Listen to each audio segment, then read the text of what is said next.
அல்லல் போம் அல்வினை போம் அன்னை வயிற்றில் பிறந்த தொல்லை ஓகா துயரம் போம் நல்ல குணமா மருணை கோபுரத்துள் வீற்றிருக்கும் கணபதியை கைதொழுதாக்காலே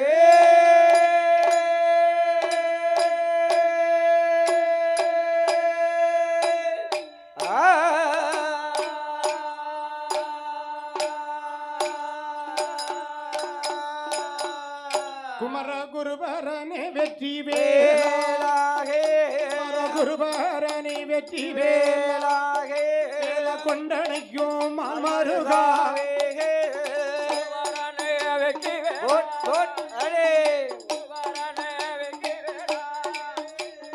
கொண்டனைக்கும் மாமருகாவே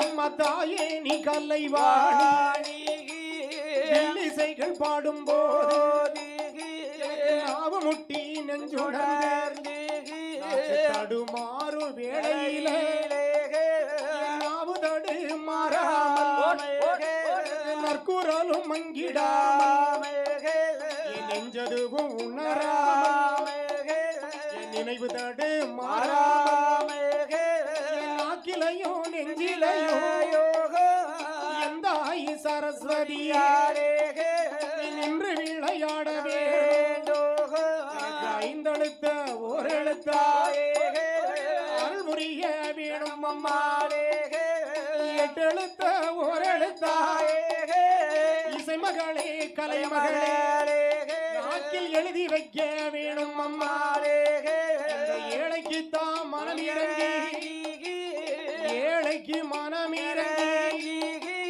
இசையை அள்ளி தரவேலோ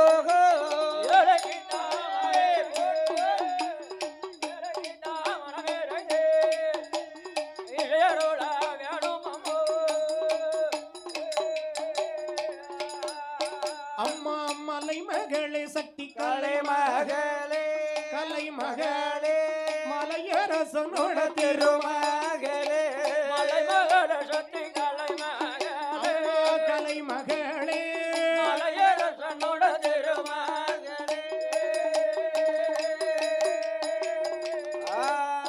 அம்மா மலை மகளே கலை மகளே மலையரசன் திருமகளே மதுரை மீனாட்சி வந்தருள வேணும் அம்மாளே அக்கதங்க 8 பேரோ அட்டகாளி 8 பேரோ அடியனுக்கு அருள் புரிவாளே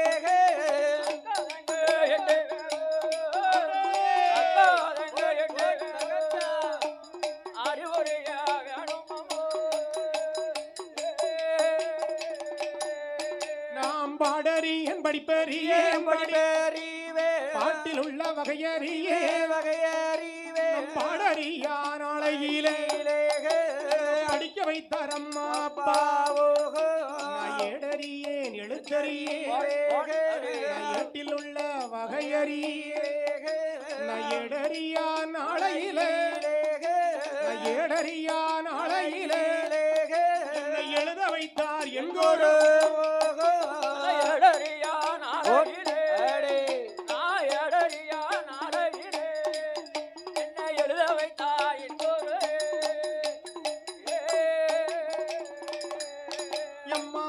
ஐம்பெரும் காப்பியம்மா ஐம்பெரும் காப்பியம்மா ஐம்பெரும் காப்பியத்தில் கண்ணகி கதைகளத்தான் கனிவுடனே நாம் படிக்க மாதவி கதைகளைத்தான் மங்களமா நான் படிக்க கோவலன் கதைகளைத்தான் கோவலன் கதைகளைத்தான் பாடிடவே அருள் புரிவாய்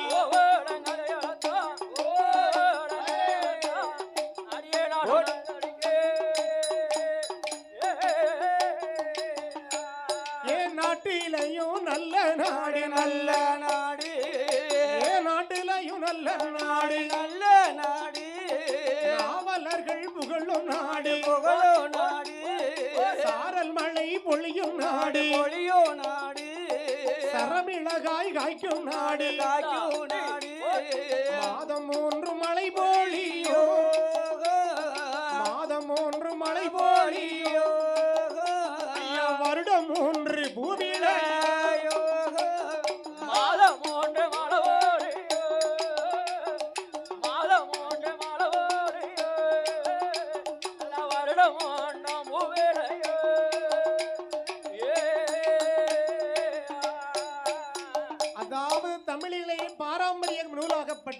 ஆமா ஐம்பெரும் காப்பியமாகப்பட்ட சரி சிலப்பதிகாரம், ஆமையா மணிமேகலை, அம்மண்ணே வளையாபதி, ஆமையா குண்டலகேசி சரி என்று சொல்லக்கூடிய அம்மா ஐம்பெருங்காப்பியத்தில் ஆமையா சிலம்பு கொண்டு அதிகாரத்தை எழுதக்கூடிய அம்மண்ணே அந்த மாசாத்து வணிகன் மகனாகப்பட்ட சரி அழகுடைய மன்னனாக இருக்கும் கோவலனோ ஆமையோ மாராய்க்கன் செட்டியார் மகளாகப்பட்ட அம்மா அந்த மன்னாதி மன்னனுக்கு மன்னருக்கு எம்ம கண்ணகியாள் பெண்கொடியை கனிவுடனே மனம் முடித்து கற்பு நல்ல கரசியவள் மங்கையான பெண்ணவளோ முன்னழகும் பின்னழகும் முகத்தினுடைய திருவழகோ ஓர கண்ணே பார்வைகளோ ஓர கண்ணே பார்வைகளோ முதட்டோர புன்னகையோ புளியரை சுப்பிரமணியன் அண்ணாவியை தொடர்ந்து சங்கத்தின் தலைவி அழகுச்செல்வி அவர்கள் வில்லிசை நடைபெறும். இன்னும் 5 நிமிடத்தில் முடித்துக் கொள்வார் என எதிர்பார்க்கப்படுகிறது. அப்படி சந்தோஷமாக வாழ்ந்து வரக்கூடிய நாளையில் அந்த புகார் நகரத்திற்கு நாட்டிய பேரொளி என்று சொல்லக்கூடிய மாதவி அங்கு விசந்தவள். அந்த மாதவி மங்கை மேலே அந்த மங்கை மேலே ஆசை கொண்டாள். மன்னனான கோவலனும் செல்வம் நல்ல தான் இழந்தார். மனைவினோட நகைகள் எல்லாம் மன்னனான கோவலனும்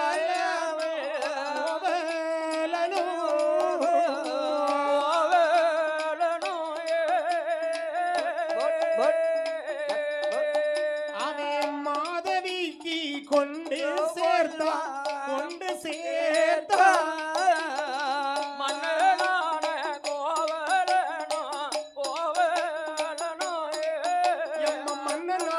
கோவலனும்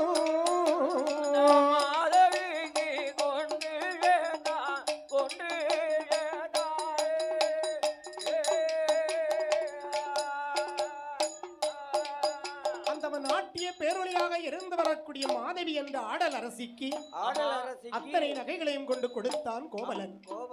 கைப்பொருள் ஏதும் கிடையாது. காலை முதல் அத்தனை பொருட்களையும் கொண்டு கொடுத்த நேரத்தில் மனம் தெரிந்துவிட்டு கோவலன் மறுபடியும் கண்ணகி இடத்திற்கு வருகின்றான். கணவனை ஏசவில்லை, பேசவில்லை.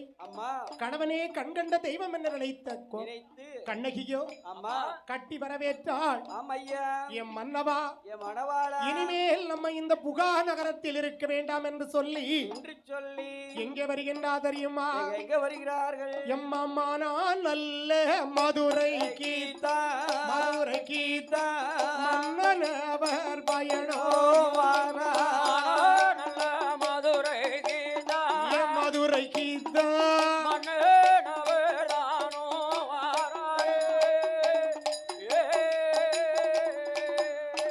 அவமான மதுரையிலே கற்புக்கரசி கண்ணகியோ 2 நல்ல கால் சிலம்பில் ஒன்னே ஒரு சிலம்பெடுத்து விற்று வர சொல்லியல்லோ உத்தரவு இட்டாளோ கட்டழகி கண்ணகியோ ஆட்டும் என்று சம்மதித்து சிலம்பு வாங்கி விற்க சென்றாளே.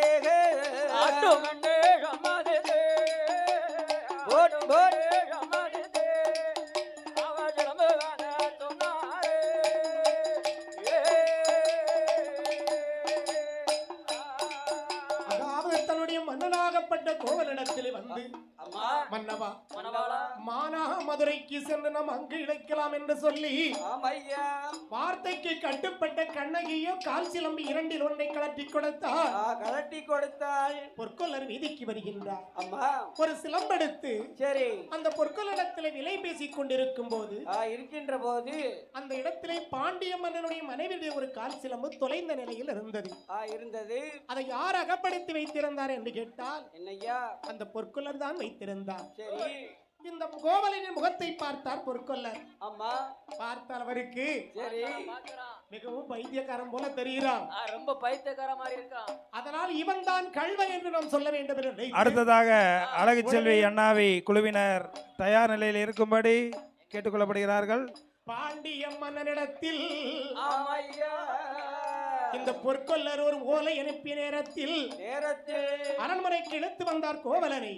கோவலனை அறியாமல் தெரியாமல் விசாரிக்காமல் கோவலனை கொன்றார்கள். இதை அறிந்த கண்ணகியோ தலைவிரி கோலமாக ஓடி வருகின்றால் பாண்டிய மன்னனுடைய அரண்மனையிலே வந்து என்ன சொல்லுவாள் தெரியுமா? சொல்லுகிறா ஐயா எங்கனவா ராசம் மன்னாவே எனக்கு வாய்த்த பிராணநாதாக உங்களைத்தான் கொல்வதற்கு என்ன ஒரு காரணமோ அறியவேணும் என்று சொல்லி கொற்றவை போல எல்லோ கொற்றவை போல எல்லோ கையில் ஒரு சிலம்போடி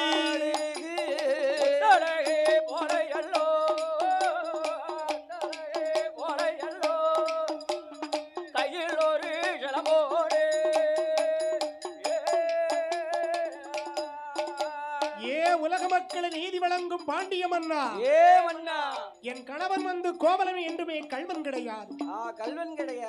என் விசாரிக்காமல் என் கணவனை கொண்ட காரணத்தை உங்களுக்கு நான் ஒரு தீர்ப்பு வழங்க வந்திருக்கின்றேன். மதிகெட்ட மன்னா, என்னுடைய கால் சிலம்பில் இரண்டில் ஒன்று என்னிடத்தில் இருக்கிறது. என் கால் சிலம்பில் மாணிக்கங்கள் பொறிக்கப்பட்டிருக்கிறது. உன்னுடைய மனைவி இருக்கின்றாளே, அவருடைய பரல்கள் என்ன பரல்கள் என்று கேட்டால் கண்ணகி என் மனைவி காலில் இருக்கக்கூடிய சிலம்புகளிலே அம்மா முத்து பரல்கள் என்று சொன்னான் பாண்டியன். கையில் இருந்த ஒரு சிலம்பு எடுத்து வீசி எறிந்தார் பாண்டிய மன்னருக்கு முன்னாலே. மாணிக்கம் சிதறி மன்னனுடைய உதட்டிலே போய் ஒட்டியது. எடுத்து பார்த்தார், மாணிக்கம் என்று சொல்லி தவறாக நீதி வழங்கிய பாண்டிய மன்னன் மடிந்தான். கணவரை கண்கண்ட தெய்வம் என்று இருந்த பாண்டிய மன்னனுடைய மனைவியும் அப்படி இழந்து என் தாயாகப்பட்ட கற்புக்கரசி கண்ணகி 6 மாத காலமாக கணவரை வேண்டி தவம் இருந்து 6 மாத காலம் இருந்து விண்ணில இருந்து இறங்கி வந்த கோபாலன். அந்த கோபாலனோ தன் மனைவியை இடுக்கி என்று சொல்லக்கூடிய ஜில்லாவில் பண்ணாத்திப்பாறை என்று சொல்லக்கூடிய இடத்திலே வந்து கோட்டை போட்டு வாழ்ந்து வாரா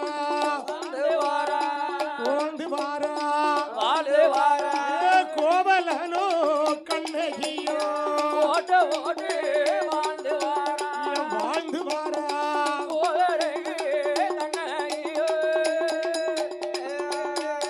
அவர் மதுரை வீதி எரித்தவளா ஏ மங்கையான கண்ணகியா எரித்தவளா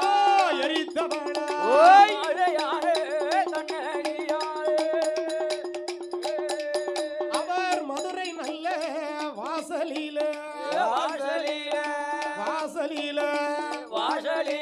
ஏ மங்கை அவள் கொள்கிறார் வாசலிலே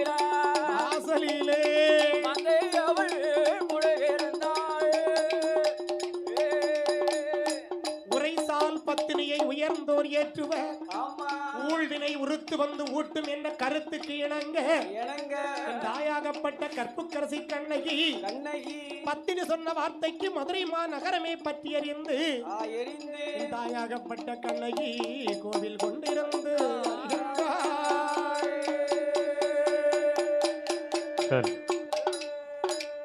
அண்ணாவி அவர்களுக்கு அண்ணன் ஹரிஹரசுதன் மெடல் அணிவிப்பார். அத்தோடு பொன்னாடை அணிவிக்கிறார். கைதட்டுங்களேன்.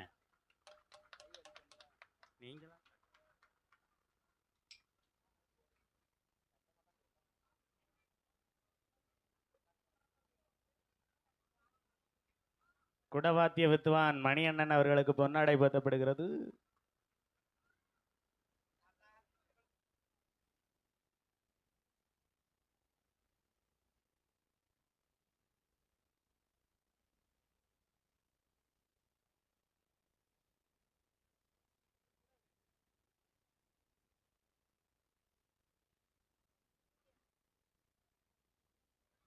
அடுத்தபடியாக